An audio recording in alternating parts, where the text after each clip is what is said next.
the Israeli military killed 2 journalists yesterday in what were both deliberate targeted strikes. One, Mahmoud Mansour, was killed with his family in his home. The other, Hossam Shabbat, was killed while driving in his car. Hossam Shabbat was a contributor for DropSite. He had been in communication with Sharif Abdel Quddus, his editor at DropSite, within just hours of having been assassinated, going over edits for his latest story, which we published yesterday afternoon. We can put this up on the screen, and we'll have Sharif on the program tomorrow to talk more about Hossam's life and death. Sharif is joining Democracy Now!, where he previously worked as a correspondent. So you can check out his interview, which should be up later this morning. We'll also have him on tomorrow. Hossam is from northern Gaza and was only 23 when he was assassinated. If you remember, northern Gaza suffered the worst of the genocidal assault by Israel throughout the war. It was the first place where people were displaced down to the south, and Shabbat was one of the very few journalists who both refused to leave and refused until yesterday to die so that he could bear witness to the ongoing assault on his people there. We can put up this element. There's been a lot of images that have been going around of Hossam. This is the moment when the ceasefire was finally implemented back in January. The feeling of euphoria to have survived this genocidal assault. Here is another video that's been going around, which is a young girl stops him because he had become a true hero to so many throughout Gaza for his relentless willingness to run toward the fire, to report what was going on. And so here is this young girl who's telling him that she had heard that he had been martyred, and it was devastating to her that hope had drained from her when she had heard that rumor, because there would be a lot of rumors that he had been killed, because he was put on a literal hit list by the IDF before he was finally assassinated. And for her, so when she saw him in person, to realize that he was still there, still steadfast, still reporting, she was telling him it was giving her hope that she could pursue her dream of becoming a journalist, so she could speak the truth. And underneath it all is this poignant belief that if the world only understood what was happening in Gaza, that the world, whatever the world is, that the world would step in. That there's no way that we live on a planet that would allow this to happen. That the only explanation, the only way that you can rationalize the decency of humanity is that people just don't know. And so therefore you go out and you risk your life to make sure that people know, and then people will step in and say, this is wrong. This has to stop. Mm-hmm. I think a lot of people, Hossam, I think towards the end, have come to the conclusion that may not be true.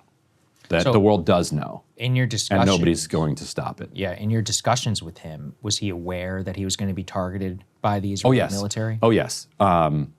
They publicly announced that they intended to target him and 5 other journalists. And what's the justification? They were saying that the same justification that they used, that he's a terrorist. Right.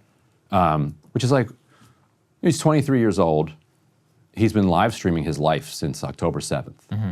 When did he have time to do this secret terrorism?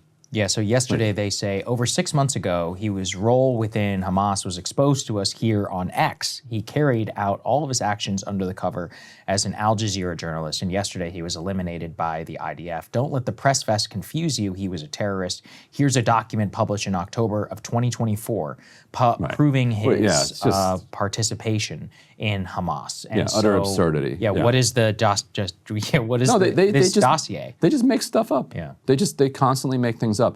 With other journalists, they've said that they were terrorists when they were 7 years old. Mm-hmm.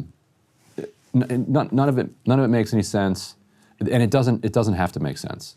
Like any journalist who gets any level of international attention is a target. And I say, they have actually tried to put up some evidence, and it just all falls apart. Yeah, my There's friend nothing there. Trey Yingst over at Fox News, ironically, has been, well, let's say the only American mainstream media voice who's been speaking out for Palestinian Fox journalists. News reporter, and he deserves old enormous friend credit. of mine. Consistently. Well, there you go. Yeah, we cover Good the for White you. House Yeah. White House together. Good for him. Yeah, and, he very consistently speaks out. Yeah, he said, Palestinian journalists Mohammed Mansour and Hossam Shabbat were killed by Israel today in Gaza. 124 journalists were killed around the world in 2024. 2/3 of them were Palestinian. As he says, journalists must be protected amid war.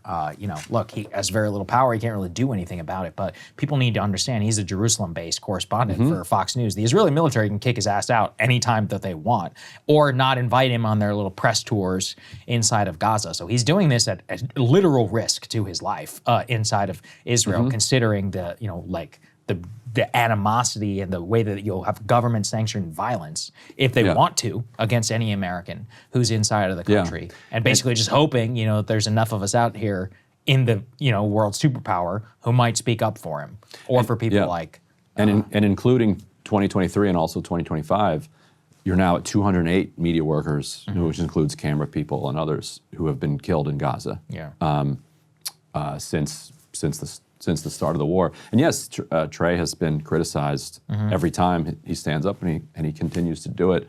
I wish that more journalists would do so, because Israel feels a deep sense of impunity, but not a complete and total sense of impunity. And so their ability to kill more than 200 members of the media over the past year and a half plus, and only get criticism from us here and from Trey, has emboldened them to continue to do it. You're right. And to put people on a list and say, we're going to kill them, to then kill them, and then to announce that they killed them and say that they did it because they're terrorists. At the very same time, Ryan, we got this from the Financial Times. I'm curious for what your reaction is. Quote, Israel ready, let's put it up there on the screen. Israel readies plans for the occupation of Gaza. So what is military, what is distinctive of this as opposed to previous, quote, occupations? Is this like settlement, or is this, they've had invasion, they've had troops on the ground, obviously, I forget the name of the corridor that they've occupied. What makes this like a next step in the military campaign?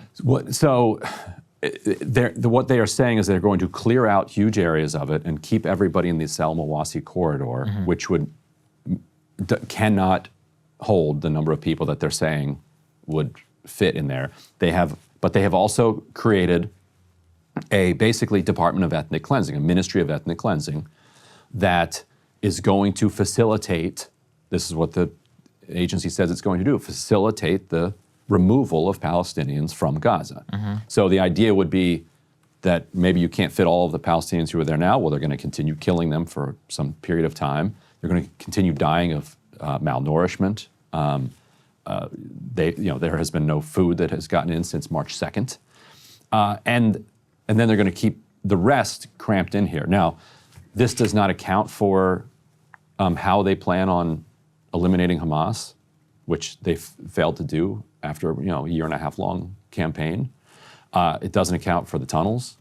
It doesn't account for the lack of kind of reservists and manpower. Which they are having major problems with. And it doesn't account for ammunition. Yeah. Like they fired off so much, so many tank shells and so many 155 millimeter shells in this genocide so far that they're running, they've been able to replenish in the meantime, but our production capacity is not unlimited. Right.